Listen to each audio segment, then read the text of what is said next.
Dieu nous a beaucoup bénis, frères. Si bien que nous avons chanté plus de 150 chansons. Et Dieu m'a donné une inspiration.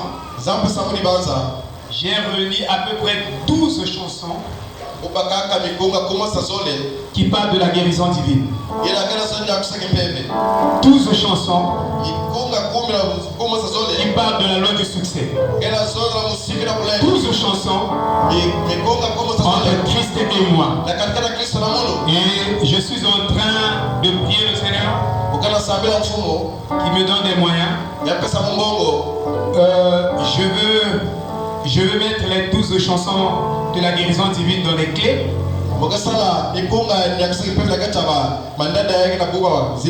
Et ces 12 chansons produisent, si vous écoutez ça dans un état de prière, le kyste va partir, fibrone va partir. Parce que Dieu m'a donné un don de chanter réellement les enseignements, les prédications. Si vous écoutez les chansons, vous saurez que ça c'est vraiment un enseignement qui j'ai pensé aider au travers de ce don l'humanité. Mettre une clé et aller donner ça aux malades. Faire plus d'évangélisation. Dans les hôpitaux, dans des maisons, on donne ça aux malades et manger la foi. Parce que c'est ce que Dieu m'a convaincu. Quand le malade écoute ça, s'il a la foi, il est guéri. Et je crois que je suis en train de travailler avec Mario. On travaille avec mon frère Chidéric. Nous allons mettre ces chansons. J'ai ordonné, j'ai ça. On va donner aux malades, ceux qui veulent avoir du succès dans leur entreprise, dans leur business. J'ai aussi 12 chansons que Dieu m'a inspirées. On leur donne, on leur donnera beaucoup d'enseignements. Et shalom. Merci beaucoup pour votre patience. Aujourd'hui, nous allons beaucoup prêcher. C'est vrai que le temps est parti. Mais nous allons vraiment prêcher sur la foi. Amen. Amen. Est-ce que vous êtes dans l'église? Amen. Nous allons enseigner un peu des choses un peu plus profondes. C'est à vous de grandir. Dieu parfois nous force de grandir.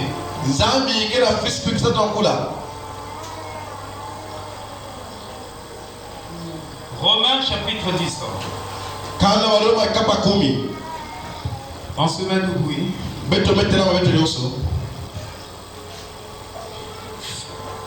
Romains chapitre 14 verset. Comment donc invoqueront-ils celui en qui ils n'ont pas cru? Et comment croiront-ils en celui dont ils n'ont pas entendu parler? Et comment entendront-ils parler s'il n'y a personne qui prêche? Et comment y auront-ils des prédicateurs s'ils ne sont pas envoyés? Selon qu'il est écrit qu'ils sont beaux les pieds de ceux qui annoncent la paix, de ceux qui annoncent de bonnes nouvelles. Mais tous n'ont pas obéi à la bonne nouvelle. Si Ésaïe dit-il, Seigneur, qui a cru à notre prédication? Ainsi la foi vient de ce qu'on entend. Et ce qu'on entend vient de la parole de Christ. La foi ne vient pas de la parole des hommes. Amen. Mais la foi vient de la parole de Christ. Mais je dis, n'ont-ils pas entendu Au contraire, leur voix est allée par toute la terre. Et leur parole jusqu'aux extrémités du monde. Que le Seigneur bénisse cette lecture dans nos âmes. Shalom, shalom. Merci beaucoup. Nous allons étudier la parole. J'espère que vous êtes prêts, non? C'est vrai qu'il fait très chaud. Mais il fait aussi beau temps. Amen. Amen. Amen. Vous êtes déjà fatigué? Ah, on n'a même pas commencé, non? C'est pas ça?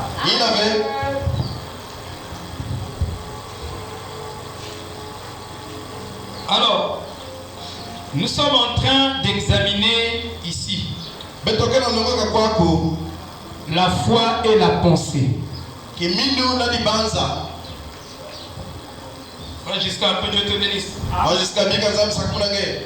Nous sommes en train d'examiner la foi et la pensée. Hébreux 4 dit: car la parole de Dieu est vivante et efficace, plus pénétrante qu'une épée à deux tranchants, divisant jusqu'à jointure et aux moelles. Alors nous sommes en train donc d'étudier le mot diviser. Alléluia. Amen. Et ce mot diviser, c'est un mot mystérieux. Savez-vous qu'un mot change de connotation ou de dimension ou de vibration selon son usage? Et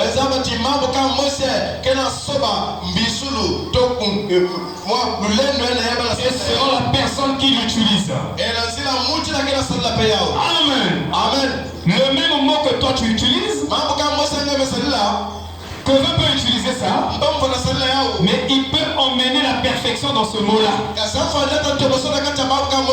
peut emmener ce mot dans une dimension où sa vibration s'amplifie. Même le mot guérison a des vertus de restaurer une vie. C'est nous qui ne croyons pas à la puissance des mots. Et c'est nous qui ne comprenons pas la puissance des mots. Nous utilisons n'importe quel mot. On pense que ça n'a pas d'impact. Même le mot mariage a des vertus d'unir et de faire en sorte que l'homme et la femme deviennent une seule personne. Seulement le mot mariage. Donc nous ne connaissons pas en fait la valeur des mots. C'est pourquoi nous ne pouvons pas bien diviser les mots. Ou bien diviser les phrases. Ou bien diviser la pensée de Dieu. Mais la force de la science, c'est que la science a la capacité de maîtriser les infiniment petits. Je vous dis, même frère Branham a acclamé la science. Il a donné bravo à la science parce que la science aide même l'humanité. La science est une aide. Il dit les vrais médecins ont une maison au ciel. Les médecins qui sauvent la vie, ils ont une maison au ciel. Alléluia. Et il dit qu'ils sont aussi les serviteurs de Dieu. Qui peut dire amen? La science aide. Bien que un philosophe a dit science sans conscience n'est que ruine de l'âme. Oui, oui. Ne parlons pas de la mauvaise du mauvais côté de la science. Mais il y a un bon côté de la science. Il y a un côté positif. Alléluia. Paul l'a loué. La langue aussi a loué cela. Et nous devons louer cela. Qui peut dire amen? Vous voyez? Maintenant regardez frère. Nous sommes en train de parler du mot divisé. Si vous lisez bien dans les Timothée, Paul dit à Timothée, tu dois bien diviser la parole. Tu dois bien diviser la parole. Pourquoi bien diviser la parole? Parce que si je prends le mot Christ, le mot Christ a trois contextes. Mais si je ne connais pas le contexte de ce mot, tu ne vas pas bien diviser le mot Christ. Pour toi, Christ signifie Dieu lui-même le Père. Point barre. Ça s'arrête là. Mais Christ signifie aussi loin. Loin, c'est le Fils de Dieu. Christ signifie aussi ceux qui sont loin, les Messies, les Messias. Donc ce mot a trois contextes. Donc quand Frère Branham parle de ce mot, nous devons voir comment il est en train d'utiliser ce mot, dans quel contexte il est en train de placer ce mot. Parce que si même vous, quand vous parlez de Christ, je dois savoir dans quel contexte tu parles de ce mot Christ. Sinon je ne vais pas comprendre ce que tu dis. Je vais imaginer ce que tu dis. Je vais même placer cela. Et une fois j'ai une mauvaise compréhension d'un mot ou de quelque chose, alors cette mauvaise compréhension ne m'amènera pas au centre de cette chose-là. On me dit Daniel, ne m'amènera pas vers la chose là. Si je vous donne une mauvaise information, tu dis le couteau où? Tu dis dans la chambre. Tu vas fouiller dans la chambre parce que je t'ai donné une mauvaise information. Dans le monde ils donnent des informations. Mais si le monde donne une mauvaise information, c'est que moi je te donne une mauvaise information comme les mots que j'utilise, tu n'arriveras pas au but, à l'objectif. Parce que tu vas fouiller ailleurs, mais la chose est ailleurs. Tu vas perdre du temps, gaspiller des énergies, et c'est ce que nous faisons avec la prédication. C'est ce que nous faisons avec la prédication. Nous donnons des informations qui n'emmènent pas les gens à Christ. Qui n'emmènent pas les gens au centre. Parce que le centre de tout, c'est Christ. Le centre d'ici, tu lis ta Bible, si tu n'as pas vu Christ sur chaque ligne de ta Bible, c'est que tu as mal lu ta Bible. Il revient encore faire la rélecture. Sinon, cette Bible-là est écrite en rouge. Les écrits de la Bible sont écrits en rouge. Quand vous voyez le noir là, en réalité, lisez les Bibles. Prenez les Bibles où on est écrit en rouge chaque verset, vous comprenez? Et la Bible n'est pas écrite en chapitre. Si vous lisez encore votre Bible en chapitre, vous n'allez pas saisir la pensée de Dieu. Qui peut dire Amen? Vous séparez séparez chapitre 1, verset 1. La Bible est une lettre. Quand vous écrivez votre lettre, la lettre à votre épouse, vous n'allez pas lire. Chapitre 1. Va bien boss. Papa t'écrit. Il va pas mettre chapitre 1 dans la lettre ou verset temps. Paragraphe temps. C'est nous qui avons des pages du nom. Paragraphe temps. Lisez. Les paragraphes temps. Oui. Aussi longtemps que nous sommes restés dans ces pensées-là, dans cette manière, c'est Joël, un moine catholique. Il y a un moine catholique qui a fait la division des chapitres de la Bible. Mais quand Paul parle aux Éphésiens, il dit lettre de Paul aux Éphésiens. C'est une lettre. Vous comprenez? C'était des lettres. Paul écrivait. Mais il n'écrivait pas ces lettres en chapitre. C'est un moine catholique qui nous fait la division des chapitres dans la Bible et les versets et tout pour faciliter la compréhension. Vous retrouvez une pensée dans ceci. Amen.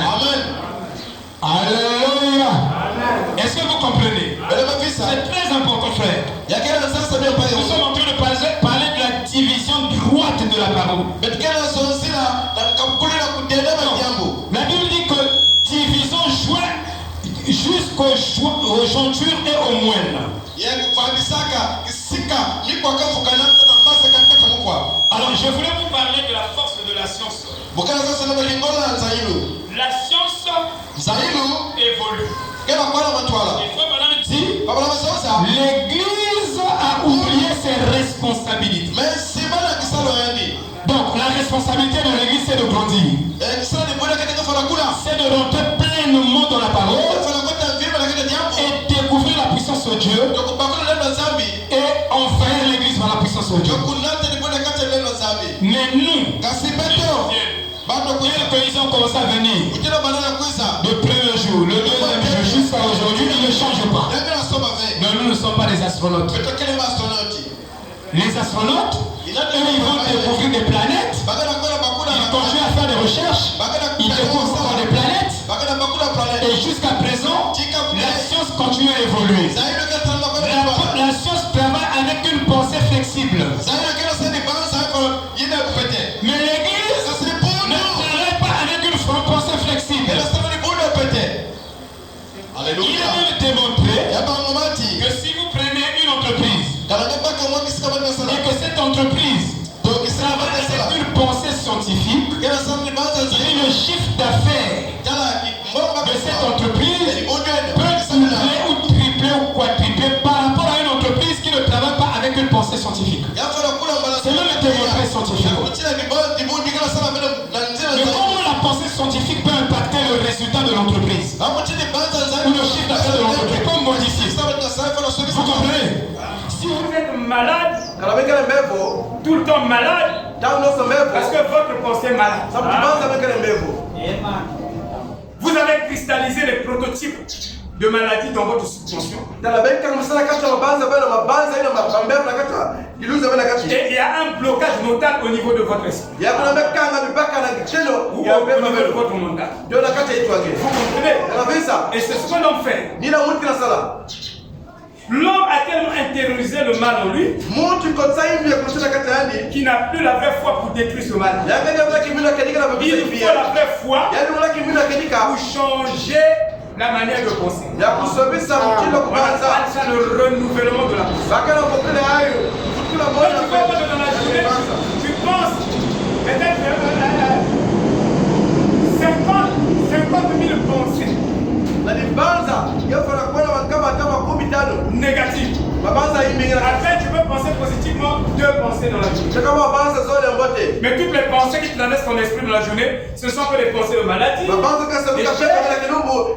gens se plaisent à vivre dans des conditions de pensée. C'est pourquoi Dieu a envoyé Malachika. Et lui doit faire la restauration de le message de Branham fait la restauration. Le message de Branham, c'est Romains 12. Le renouvellement de la pensée. Est-ce que vous voyez? Amen. Pour que quand tu penses, tu penses en tant que riche, en tant que fille de Dieu. Quelque chose en il est pas malade. Il peut faire 10 ans sans maladie. Mais nous sommes habitués à penser. Les enfants vont tomber malades. Et puis moi-même je vais tomber malade. Mais Branham va malade. Nous sommes en train de parler de la foi et la pensée. Donc, pourquoi Dieu nous a donné la foi? C'est pour nous donner quelque chose de plus que le monde ne peut pas nous donner. Alléluia! Et avec la foi, nous allons renouveler nos pensées. Il y aura une restauration qui nous amènera à une glorification. Nous allons penser comme des fils. Nous allons penser comme des dieux. Nous ne pensons pas comme Dieu. Nous pensons comme tout le monde. Le reste du monde. Tu viens dans le message. Mais tu continues à garder tes pensées de maladie. Tes pensées d'échec. Bon, déjà le dossier là que j'ai mis là, oh, Je ne suis pas sûr hein, qu'on va m'appeler. Oh, mais qui t'a dit qu'on va pas t'appeler? Tu as déjà tout arrêté. Tu as un blocus mental. Vous savez, les croyances sont très très dangereuses. Donc nous avons cristallisé nos comportements, nos pensées à travers des croyances ainsi de suite. J'ai suivi une séance. Quelqu'un, il ne pouvait pas prendre l'ascenseur. Les autres arrivent devant l'ascenseur. Les autres peuvent rentrer. Ils rentrent, ils partent. Deuxième étage, troisième, 10e étage. Mais lui, quand il arrive, déjà dans sa pensée, il s'est dit, dès que je rentre dans l'ascenseur, il dit que l'ascenseur va s'arrêter au milieu. Et moi, je veux mourir. Déjà, il a intériorisé ça. Pour lui, prendre l'ascenseur signifie la mort. Donc, il nous forme. Et il y a des gens qui ne rentrent pas dans l'avion. Ils veulent aller aux États-Unis à pied. Qu'est-ce que c'est fait? Frère Kevin est là. Il a marché avec le vieux Damas. Notre défunt père. Il arrive quelque part. Il monte dans l'ascenseur. Le vieux Damas dit non, moi je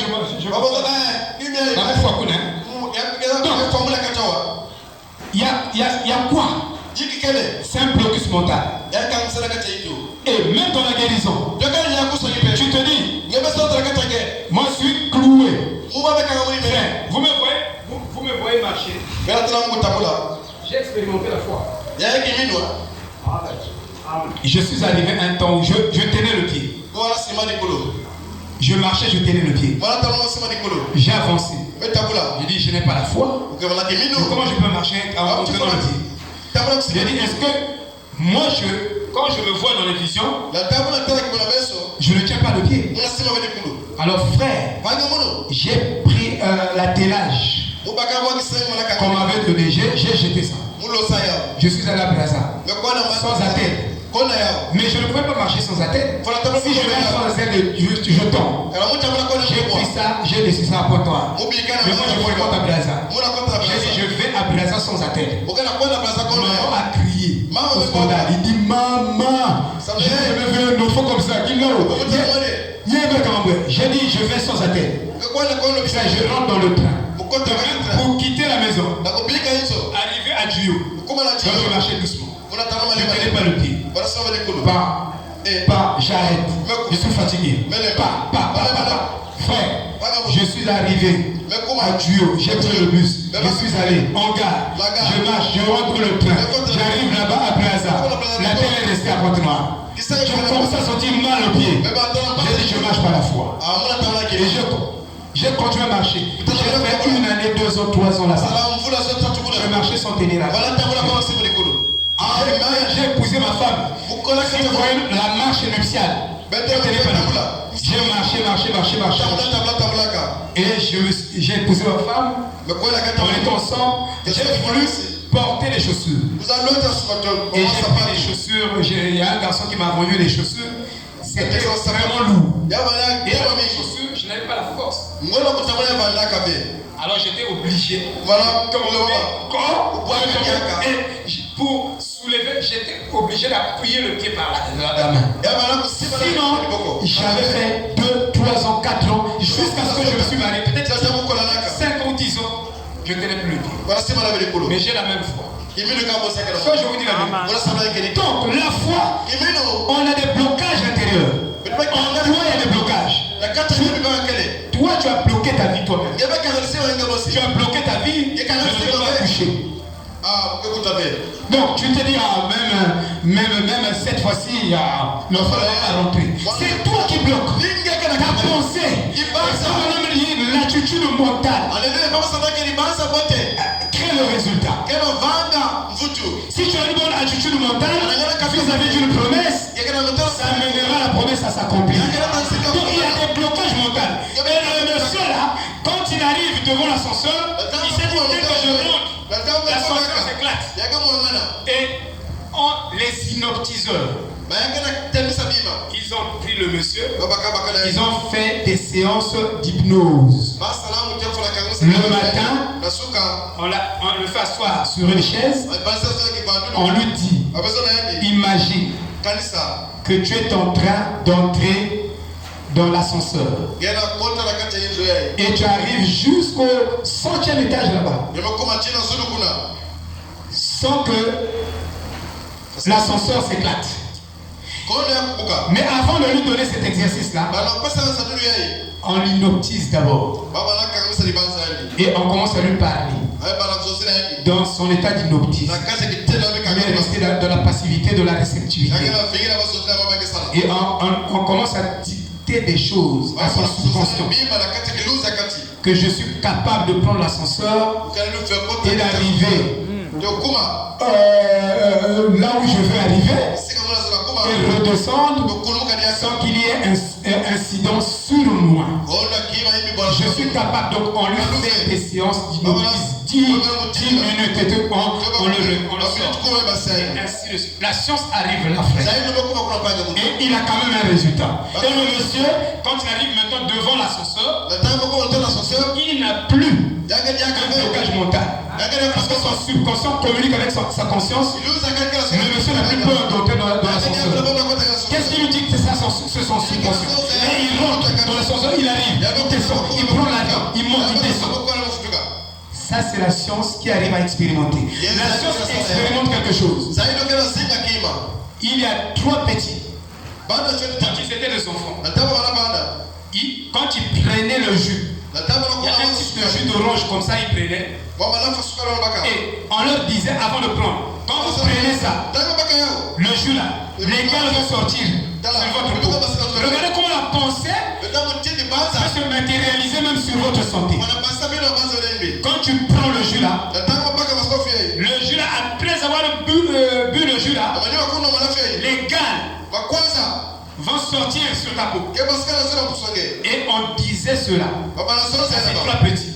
Mais les 3 petits, il y a un qui enregistrait cette croyance, qui n'était pas la vraie croyance, qui était une fausse croyance. Il enregistrait ça dans son subconscient.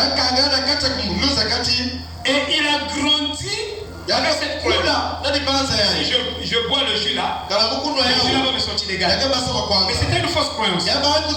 Mais il a grandi avec. Et chaque fois que le petit là prenait ce jus là, à cause de cette croyance, il y avait des gars dessus. Amen. Qu'il le veuille ou pas, ça impactait sa vie. Pourquoi? Parce qu'il avait intériorisé ça au niveau du subconscient. Vous savez, quand vous avez une pensée positive sur une promesse, c'est me dit, après le résultat.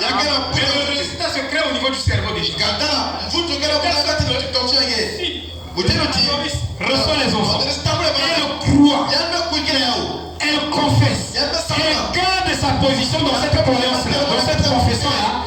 Il y aura une petite récompense déjà au niveau du système nerveux d'Adonis.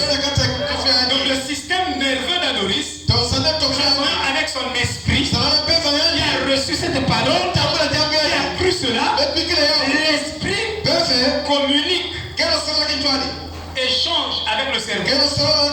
Et l'esprit donne l'information au cerveau. Le cerveau va sécréter des hormones de conception.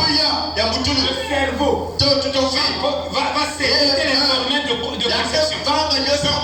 Depuis le cerveau travaille déjà avec ses matrices. Il commence à préparer déjà les matrices. Le cerveau dit, préparez-vous parce qu'il y a des enfants de criminels qui vont se mettre la récompense probablement. Si vous dites chaque fois que vous êtes malade, vous deviendrez malade. Mais en confessant, le cerveau ne tient ça, le cerveau commence à sécréter des toxines, des poisons pour empoisonner l'organisme. Vous n'êtes pas encore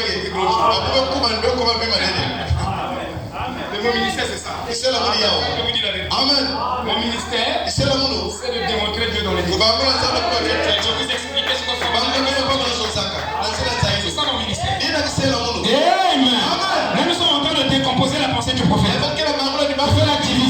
pensée-là. Il dit, l'attitude mentale correcte fait le résultat. Il y a quelqu'un avait toujours des 0, des 0, des 0. 1, 2, en mathématiques, 1, 2.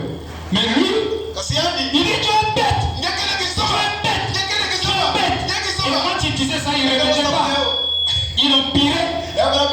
Il insultait l'enfant. Bête. Il amplifiait, il renforçait. C'est ce qui nous font le mal. Par nos confessions. Il faut détruire le mal par une confession. Faites l'inverse. Alors, on l'a conseillé. Pense toujours bien de ton enfant. Pense qu'il t'amène toujours des copies avec 20 sur 20. 10 sur 10. Ainsi de suite. Il a changé sa manière de penser sur l'enfant. Automatiquement, Frère Branham dit, la foi qui était dans son subconscient a agi sur les notes de l'enfant. Il y a un mystère que David a dit dans le psaume. Il dit que nous avons été créés dans... C'est notre subconscient qui nous a engendrés. Ça, c'est ce que les gens disent. Mais nous savons que c'est Dieu qui a créé le subconscient. Mais Dieu a mis tout dans le subconscient parce que le subconscient est le livre de vie. Dans votre subconscient se trouvent des talents que vous avez, qui ne sont pas encore assortis. Il faut qu'on vous explique comment sortir vos talents. Alléluia. Comment aiguiser vos talents. Vous avez des dons de prophétie, des dons de ceci. Et pourquoi ça n'émerge pas? Il faut maintenant dire, quand Dieu naît en vous, il fait naître quelque chose en vous, ça nous garantit que la chose là va terminer. Mais quand Dieu commence, il ne finit pas. Comment ça commence pas sur les chevaux? Vous voyez? C'est que vous n'avez pas les enseignements, frère. Vous n'êtes pas enseigné. C'est pourquoi ça s'arrête. Donc, nous parlons de la division de la parole. La science est arrivée à condenser les grandes informations dans les puces. Donc, la science travaille avec des éléments infiniment petits. C'est-à-dire, il prend les puces. Comment on l'appelle? 4 mémoires. Et la science arrive à enregistrer des quantités, des milliards d'informations. Mais avant, la science n'arrivait pas. Mais la science a travaillé sur les mesures.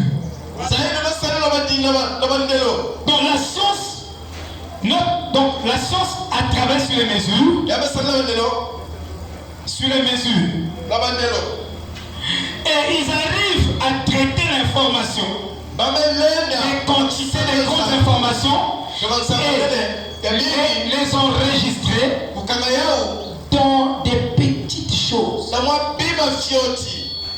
Amen. Avant c'était des disques. Pour écouter la musique, tu dois mettre les disques. Aujourd'hui c'était des cassettes. Mais ici, clé USB. Et par exemple, carte de mémoire. Et la science va travailler. Grain de riz seulement. Un truc comme ça. Mais la science a toutes les informations. Est-ce que vous voyez? La science est en train de travailler sur les mesures. Mais l'Église a oublié sa responsabilité. L'Église ne travaille pas sur les mesures. L'Église n'évolue pas. Mais la science évolue. Mais la science a travaillé sur la lumière. Ils savent utiliser la lumière. Il y a Brian Kourek qui a acheté un kit. Le kit là, on met ça dans l'oreille. Et le kit là, il y a des rayons là. Et ces rayons là, il dit que quand le kit fait ça, il y a la couleur bleue qui sort. Or, la couleur bleue cicatrise l'épée rapidement. Je dis bien la couleur bleue. La science a démontré ça. C'est pourquoi ce message de Branham est scientifique sur toute la ligne. Attendez, on va arriver petit à petit. Si vous dites, moi, je ne sais pas la science, moi, tu n'es même pas équilibré. Tu ne sais pas là où commence la science. La science est pervertie. Mais il y a une science. Paul parle de ça. Tu ne connais même pas ta propre Bible. Est-ce que vous comprenez? Amen. Écoutez. Maintenant, ce grand canal extraordinaire, Seigneur, que tu nous as donné, coulant de toi aux prophètes, à nous, et le retour à Dieu, jusqu'à ce que cela devienne un véritable psychotron, agissant des atomes même de notre corps jusqu'à un changement complet. La science arrive à travers la morphologie. Peut prendre un garçon et lui donner l'apparence d'une fille. Et ils ont dit que dans l'avenir, si nous travaillons, ça ne sera plus la femme qui doit porter la grossesse, mais ça sera quelqu'un qui doit porter la grossesse.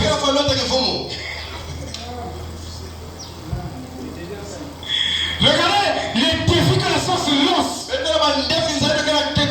Mais l'église ne lance aucun défi. C'est comme si on n'a rien. Les malades ne vont plus. Ils sont malades. Les gens ont des problèmes. Ils rentrent ici. Ils sont avec leurs problèmes. Fermons l'église. Amen. Arrêtons. Branham a dit. Fermons l'église. Vous me regardez. Vous me regardez. Je vous dis la vérité. Si Dieu n'est plus Dieu. Un frère. Moi j'ai mes maladies. Alléluia. Vous me parlez du message. Non. Mais faut prenez ce message pour votre guérison. Donc on ne prend pas bien le message. On n'applique pas bien le message. Il y a un problème. Si lui il expérimentait le message à ressusciter 8 morts, une seule prière. Voilà. Une seule prière. Des milliers de guérisons. Frère Branham arrive dans un collège. Dès qu'il arrive, les frères, il y avait 50 sourds-muets. Ils sont de venir. Il n'a pas prié pour eux. Dès qu'ils sont arrivés proches de tous les 50 guéris sont arrivés. Pendant 50 minutes. Mais toi, et moi, nous parlons fort. Mais c'est pas puissant pour toi, puissant pour les autres. Tu dois expérimenter la puissance qui est dans le message. C'est pas les politiques et les théories. Où le pasteur vient vous raconter des théories et politiques. Et la vie ne change pas. Ça ne bouge pas, ça doit bouger. Je dis que ça doit bouger. Amen. Si ça ne bouge pas, ça ne va pas. Je suis côté du pasteur, je suis côté de vous, mais pas du côté de Dieu. Amen. Alléluia. Moi, je vous ai dit, je ne crois pas à la stérilité.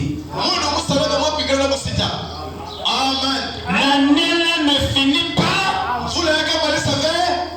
Voilà. Alléluia. Amen. L'année là ne finit pas. Je défie le diable. Ma main sur la Bible. Mon Dieu est plus puissant que le diable. Amen.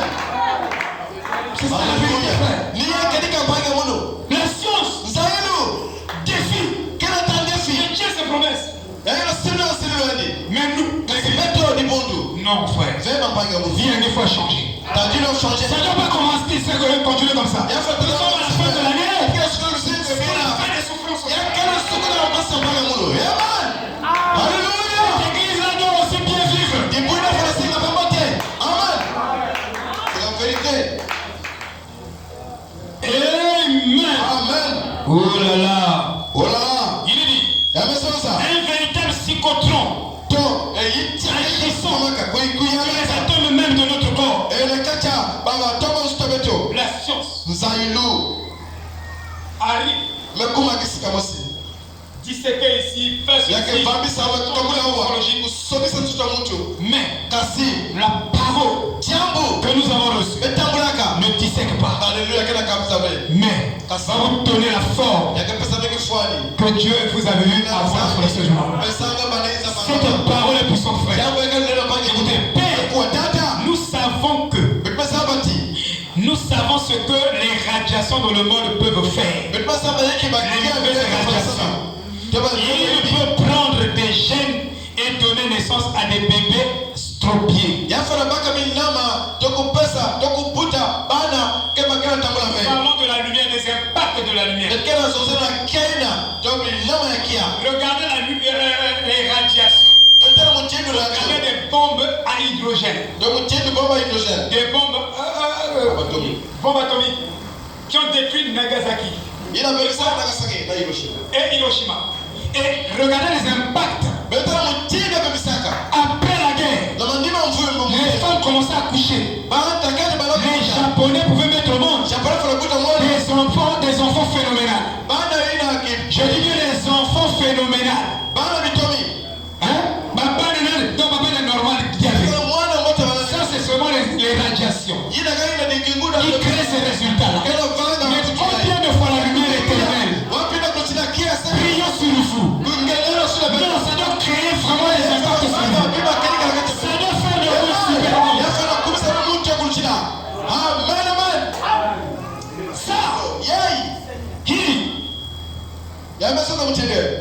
et ce que cela a fait là-bas au Japon, une chose terrible, une mutation qui est fine et dégoûtante.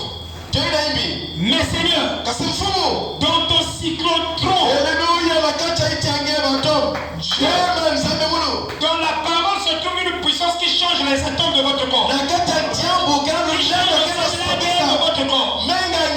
Si vous êtes né, drépano, je vous donne l'information. Dans cette parole, il y a la puissance pour détruire hérédité des parents du cette parole est capable de Amen. Je vous ai parlé d'un parlementaire. Tu m'as donné un truc comme ça là. Il était mort. Il est mort. On l'a mis dans quoi? Dans l'ambulance. Dans l'ambulance. Pendant qu'il était dans l'ambulance à la on l'a réanimé. Les chocs électriques. Ils ont mis. Il se levait pas. Cadavre. Je ne sais même pas. Les chocs électriques. Dans l'ambulance. Il était dans l'ambulance. Jésus-Christ au ciel est descendu. Il est descendu. Il a relevé. Il a fait asseoir. Les gens nous connaissent. Mais quand tu es mort, je ne suis pas mort. On l'a examiné. Jusqu'à examiner même son ADN. Et il donne le témoignage que quand Jésus l'a ressuscité, Jésus a changé et son ADN. Amen. Devant l'ONU, devant le parlementaire, il a parlé de son témoignage. Pour nous dire que c'est nous qui minimisons la puissance qui est dans cette parole. Cette puissance est capable de vous donner une stabilité financière que le monde se donnera. Parfois, ça devient la foi des milliards.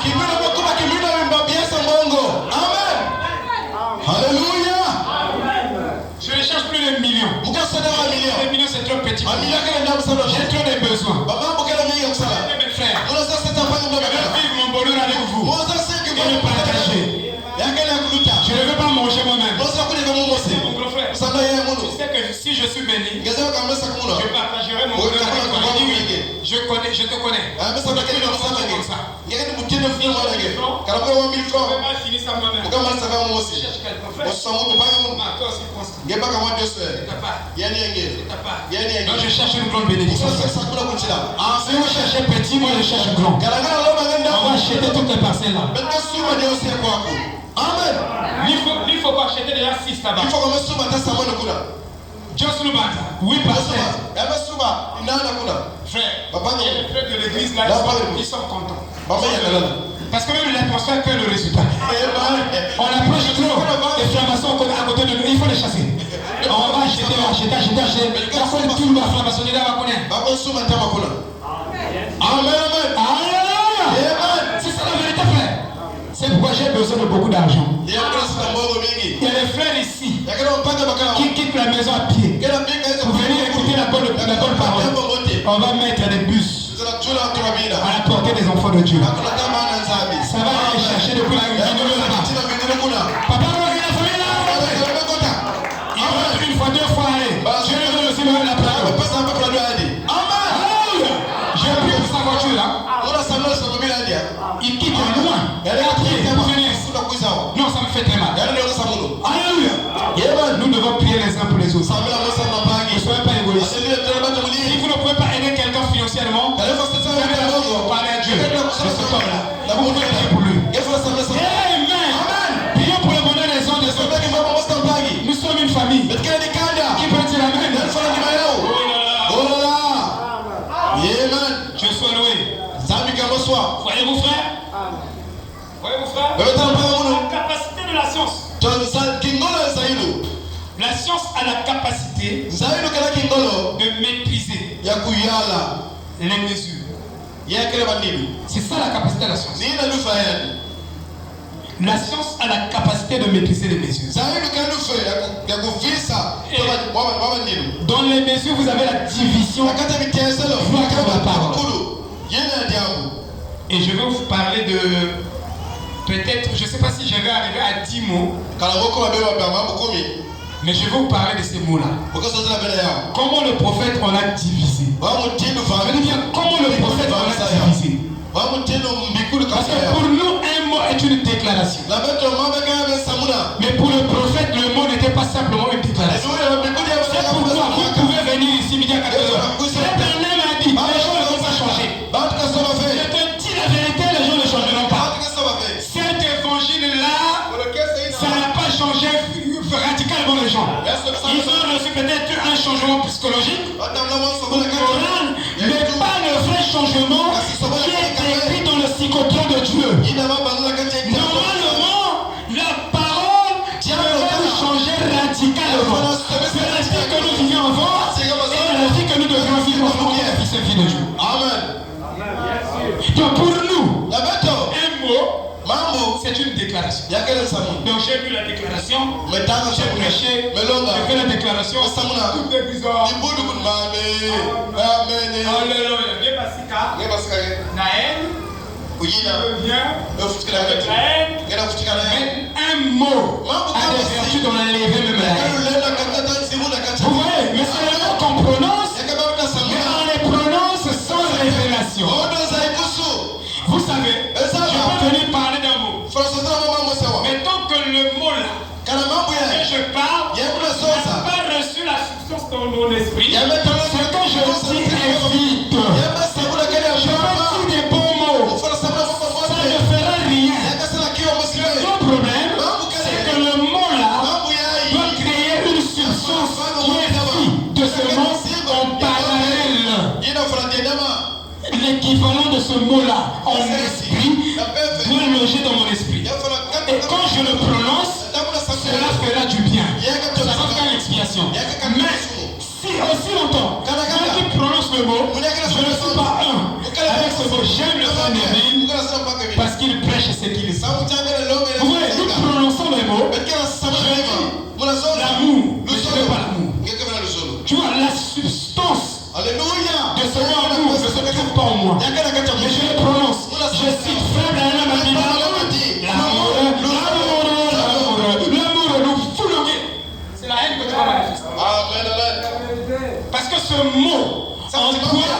pas une révélation. Et quand ça devient une révélation en soi, quand tu le cites, la révélation supplante les pensées de Dieu. La révélation contrôle l'être humain. Tu peux être contrôlé de la tête jusqu'au pied, tu es contrôlé par la révélation. Et tu ne vas pas sortir dans le plan de Dieu. Dans la volonté parfaite de Dieu. Amen. Donc les mots que nous venons prêcher ici, et les expressions que nous venons prêcher ici, ne sont pas avec nous. C'est pourquoi nous citons. Il n'y a rien. L'église reste comme ça. L'église ne se lève pas. Il y a problème.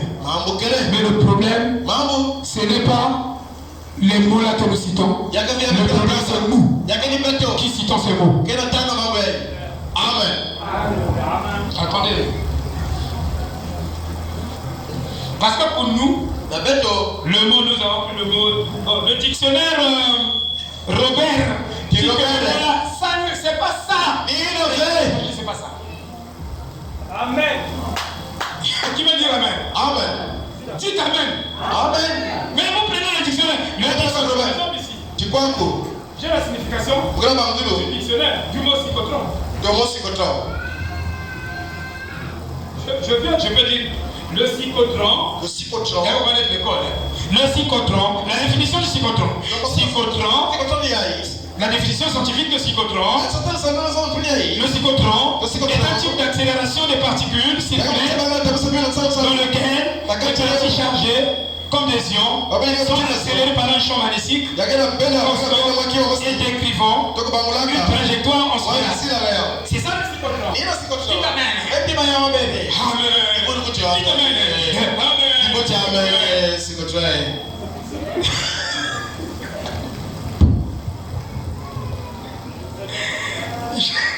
C'est ça que j'ai dit. Je vous dis la vérité. Et ce que nous sommes en train d'assister ici. Et le style est répété partout. Avec des lunettes. La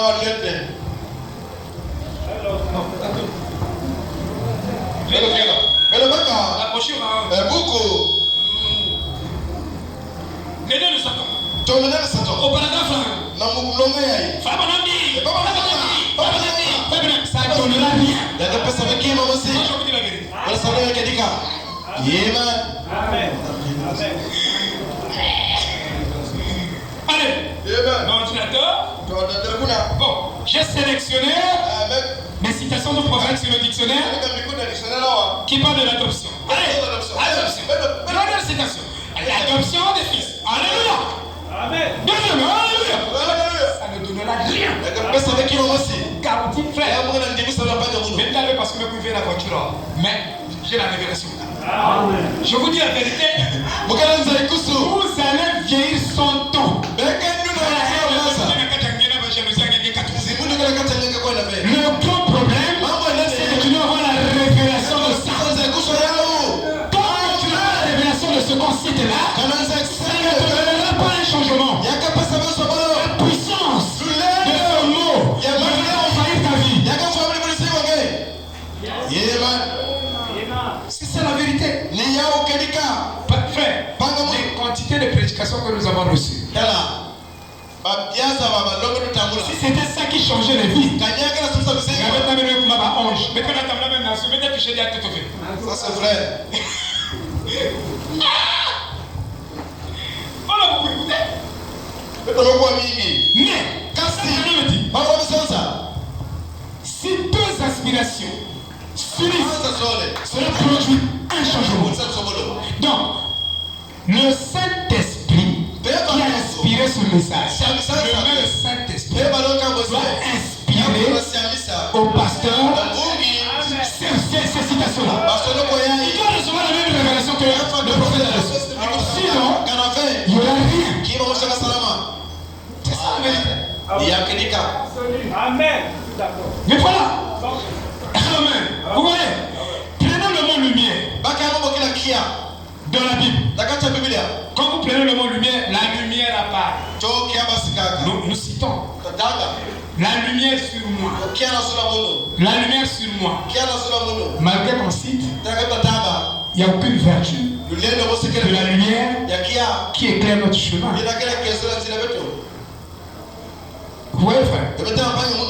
Amen. Amen. Amen. Savez-vous que sans la lumière, vous ne pouvez pas marcher? Sans la lumière, frère, tu es dans ta chambre. Tout est sombre. Je dis bien tout est sombre. Il n'y a pas de lumière. Quand tu sautes au lit, tu te réveilles, tu ne sauras pas là où mettre le pied. Sinon, il y a des bois. Dans l'obscurité, sans le coup de lumière, tu tomberas même dans une option, tu vas tâtonner de marcher. Il y a pouf, il va connaître. Pouf, il va connaître. Donc il faut la lumière. Sans la lumière, tu ne peux pas marcher. Non, tu ne peux pas conjuguer le verbe marcher sans conjuguer le verbe voir d'abord. On ne peut voir que par la lumière. Par la lumière, nous voyons la lumière. Vous voyez? Alléluia. Oh frère, je vais commencer à citer quelque chose. Je sais pas mais je commence. Écoutez ceci. Nous prenons le mot. Quand nous prenons le mot, par exemple, le mot penser.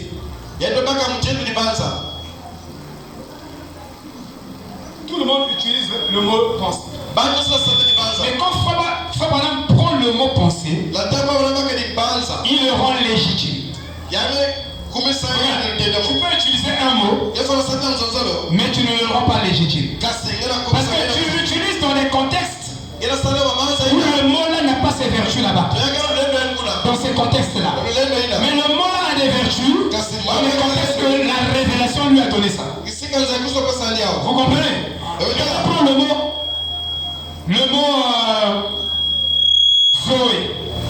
Zoé. Le mot choc. Il y a beaucoup de mots ici. Le mot choc. Le mot ténèbres. Vous pensez que Frère Branham, quand il vient prêcher sur la lumière, il parle de la lumière comme les dictionnaires du monde. La lumière. Non, c'est le Saint-Esprit qui vient lui donner la profondeur de ce mot. Le contexte de ce mot lumière. L'application de ce mot lumière. Alléluia. C'est ce que le Saint-Esprit fait. Et la révélation de Dieu vient vous ouvrir la compréhension d'un mot. Ça vous donne la compréhension comme Dieu comprend ce mot. Parce que le dictionnaire le comprend. Il y a certains dictionnaires où il y a certaines personnes qui ont écrit dans des dictionnaires, ils ont fleuré la pensée de Dieu. C'est Dieu qui leur a donné cette capacité-là. Pour aider ces enfants. Je n'ai pas dit non, n'utilisez pas les dictionnaires. Mais il faut rapprocher tout avec la révélation. Sinon vous tapez la côté. Alléluia. Amen. Je vais lire. Il dit: nous avons examiné ou effectivement étudié la nécessité de comprendre le sens de certains mots que Frère Branham a utilisé. Et quand vous lisez Frère Branham, vous pouvez vous poser deux questions. Pourquoi Frère Branham utilise le mot? Et comment il utilise ce mot?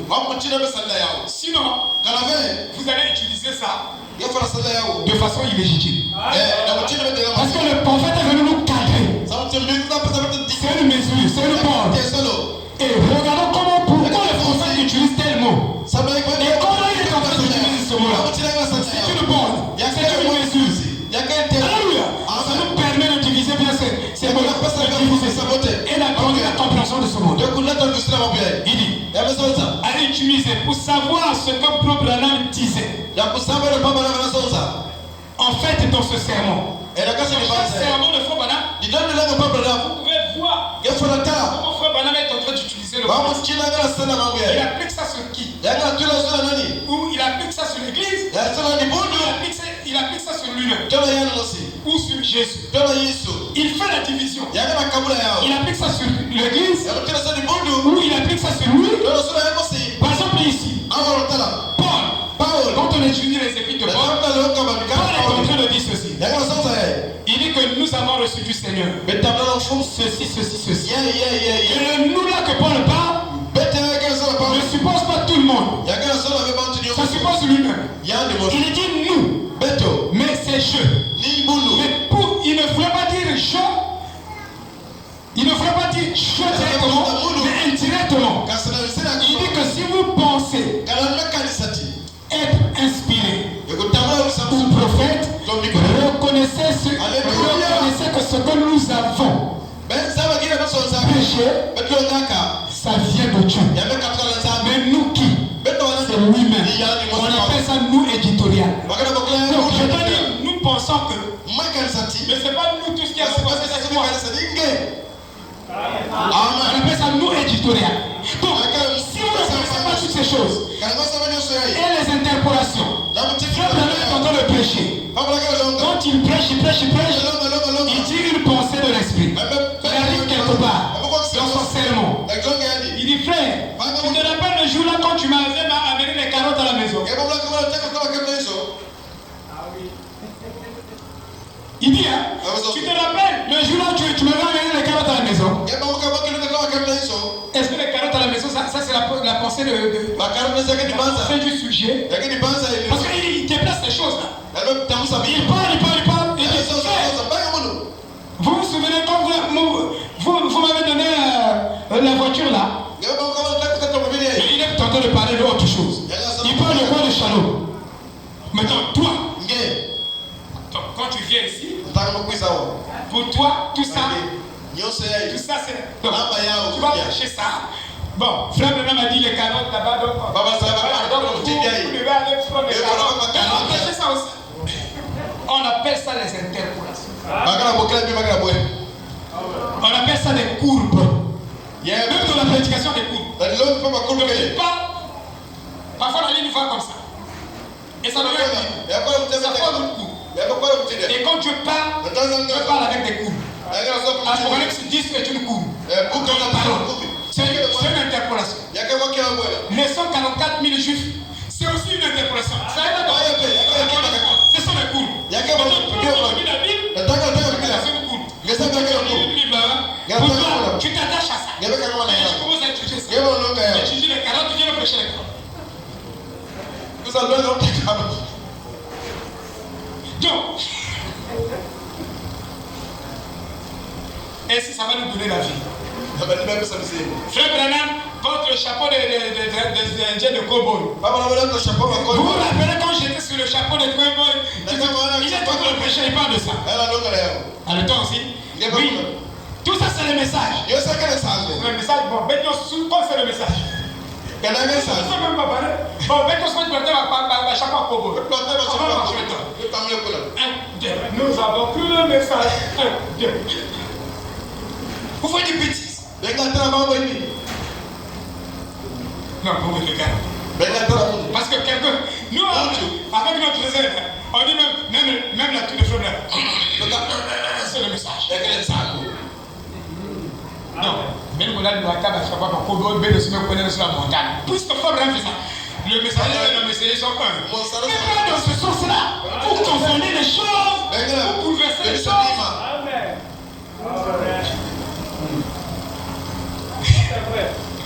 Vous comprenez, frère? Pourquoi? Parce qu'on ne fait pas bien la division là-bas. On fait quoi que quand on a fait ça, ça ne nous a pas changé. On doit prendre. Frère Branham a prêché la continuité de la semence. La parole est une semence. Et quand dans la chronologie de la pensée de l'esprit, donc même le pasteur qui vient citer Frère Branham, il comprend la chronologie de la pensée de l'esprit. Quand il dit Frère Branham, il sait que quand il arrête là, Frère Branham parle d'autre chose qui n'a rien à voir avec la prédication. Donc je mets ça de côté. Mais toi tu insistes là même. Pour toi c'est là-bas même que tu insistes. Tu montres même ton ignorance. Et nous avons beaucoup de choses dans nos églises. On nous prêche comme ça. Enfin, et on dit c'est le message. Les messages. Donc moi aussi, quand je tousse bien, moi je... Mais ça c'est la prédication.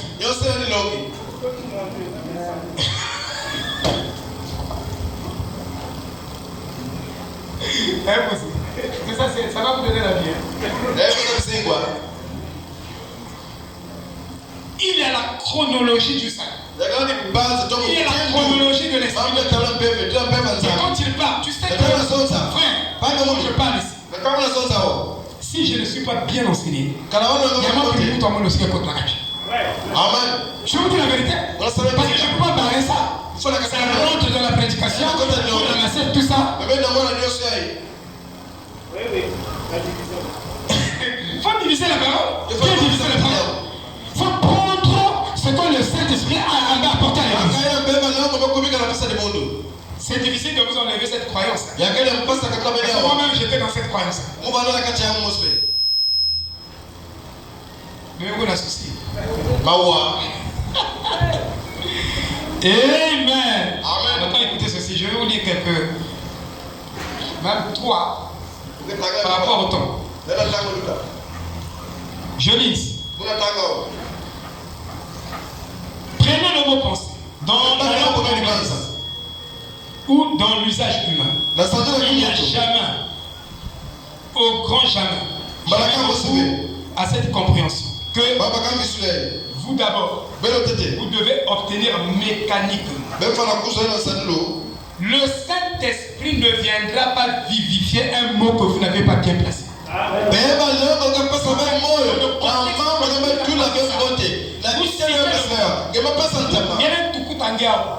Amen. Tu vas transférer ici. C'est catholique. Il dit, et ensuite, vous devez prier Dieu pour que Dieu vous aide à utiliser le mot selon la pensée de Dieu. On ne fait pas ça. On pense qu'on connaît déjà. Parfois je n'utilise pas le mot là selon Dieu, selon le Saint-Esprit. C'est selon les hommes, c'est selon moi-même, selon mon ancienne éducation. Et je réduis tout avec mon ancienne éducation. Et ça ne me fait pas avancer. C'est ça la vérité, frère. Et je dois le faire peut-être même plus que vous. Priez le Seigneur pour accélérer la mesure. Il efface, me débarrasse mon esprit de ma compréhension à moi. Que Dieu selon ma compréhension que j'ai appris à l'école. Parce que je suis avec la compréhension de l'école. Et les gens ne vont pas changer. Il n'y aura pas la fréquence du Saint-Esprit. Les vibrations du Saint-Esprit. Dans ce mot-là qu'ils reçoivent, ça ne produira pas un changement en eux. Ils vont rester tels. Vous voyez? Parce que la vibration là vient de ma propre compréhension. J'utilise ce mot-là. Je le dis tout par ma compréhension. Donc, je dois, tout prédicateur de ce message doit se repentir avant d'utiliser un mot que la Bible a enseigné, que le prophète a enseigné. Tu dois d'abord te repentir de la compréhension que tu as de ce mot-là. Qui sait? Parfois c'est la mauvaise compréhension d'un mot qui détruit toute la société. Tu sais, la société est détruite parce que les mots ne sont pas utilisés légitimement. Quand on dit haïs ton projet comme toi-même, pour nous c'est haïs ton projet comme tu haïs même. C'est la compréhension là que la société nous a donné des mots. La compréhension. Si on avait la compréhension du mot amour, ce matin, on vivrait même 10 miracles. 15, 25. On n'a pas la vraie compréhension du mot. Même si on cite le prophète, ça ne change rien. Le problème, on doit commencer par le commencement. Par comprendre d'abord la réalité.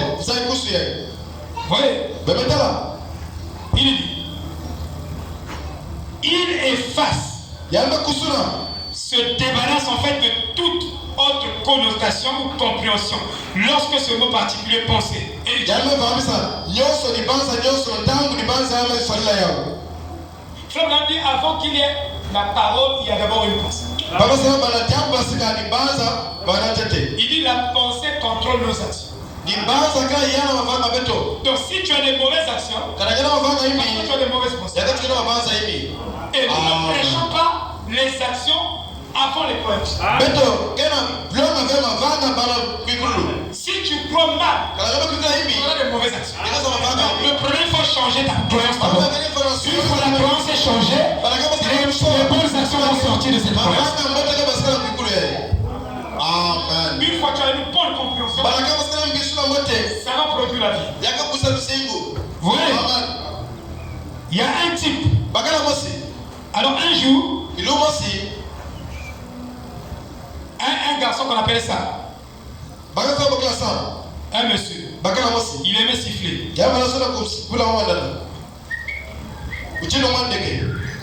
Il aimait siffler. Et il a dit, qu'est-ce que et le gamin a fait une blague. Il a dit, tu gémis. Regardez, siffler, gémir. Il y a quelle différence? Parce que c'est le même mot. Non, c'est pas le même mot. Le même mot. Deux mots différents. Si je siffle, l'action est quoi? Gémir, c'est comment? Oui. Selon le mot, l'action suit le mot. Mais un petit était habitué. Quand il fait, il dit j'ai gémi.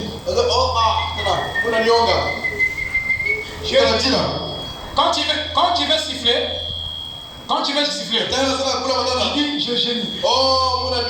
Il encaissait ce mot. Sa conscience enregistrait cela. Que chaque fois qu'il siffle, donc il gémit. Chaque fois qu'il siffle, il gémit.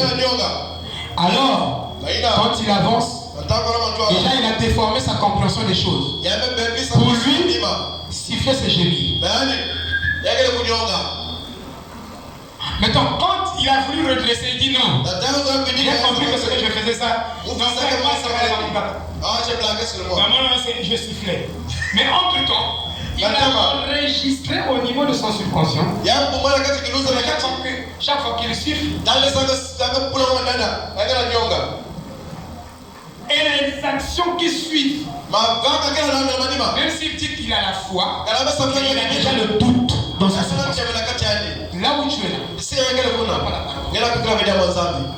je te dis, je ne crois pas. Frère Branham me dit, si je prie pour un malade, 10 000 malades, il dit demain, je viendrai comme tout le monde, je dirai, Jésus guérit. Ça veut dire que dans son subconscient, dans son être, il n'avait pas une mauvaise compréhension du mot guérison. Pour lui, c'est Dieu qui guérit. On a prié une fois pour toi. Je vais prier avec le pasteur. Je vais prier avec le pasteur. Parce que j'ai prié. C'est que tu ne crois pas. Il y a des prières persévérantes. Alléluia. Il dit que si tu as prié, toi, c'est plus la solution. Une fois, deux fois avec le pasteur, la chose n'arrive pas juste pour toi. Le pasteur n'a pas l'onction. Tu n'as pas la foi de Dieu. Amen. Frère Branham dit si vous me croyez, vous devez m'obéir. Amen. Exact. Vous devez m'obéir. Mais vous n'obéissez pas.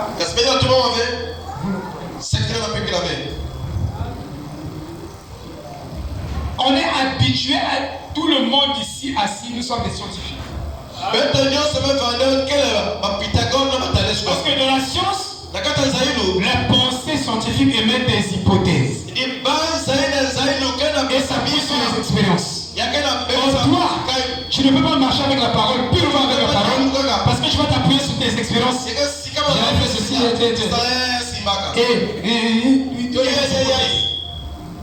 Et ça ne marche pas. La vie ne raisonne pas. Il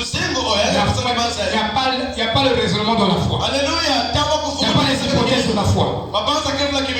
Dans la foi. Alléluia. Amen. Bien que la parole de Dieu ait des processus. Mais dans ta foi, il n'y a pas de processus. Comme toi, dans ta foi, il y a l'instantanéité. Quand tu crois, les processus de la parole s'enclenchent. C'est ta foi qui enclenche les processus de la parole. Vous voyez? Mais ta foi ne fait pas de processus. Ta foi croit seulement. Et c'est la parole de Dieu qui agit par processus sur ta foi. Et il dit, donc le gars, au lieu de siffler un air, il dit j'ai mis un air. Il ne peut pas gémir un air, mais il dit ça. Il avait gardé cela dans son esprit. Nous avons dans notre esprit des mots et des compréhensions mortes. Si bien que le Saint-Esprit descend dans notre esprit, il ne peut pas vivifier la mort. Si nous avons reçu un mot par révélation, le Saint-Esprit descend, vivifie ce mot-là. Et non, ça va se manifester. Il dit, le sifflement gémissait. Combien de temps lui aurait-il fallu pour se débarrasser de cette compréhension? Donc en nous, des quantités, des mots, une mauvaise compréhension. Donc il nous faut beaucoup de temps pour nous débarrasser de ces quantités de mauvaises compréhensions, de ces mots. Ça prend du temps. C'est pourquoi notre foi ne vit pas de miracles. Parce que notre foi n'est pas une révélation. C'est des choses que nous avons apprises ici. On n'a pas vérifié devant l'Urim et Tumim. Et la parole éternelle de Dieu. Alléluia. Amen. Maintenant écoutez, il dit. Eh bien, dans ce cas, après longtemps, mais si vous avez utilisé un mot, toute votre vie d'une mauvaise manière, je vais vous avertir maintenant, vous allez avoir des problèmes et des problèmes croissants dans votre vie. Nous ne marchons pas par révélation. Nous ne connaissons pas la profondeur de ces mots avec lesquels nous exprimons notre vie. Parce que j'ai des problèmes. Non pas parce que je suis intelligent que toi. En fait, je devrais être plus simple.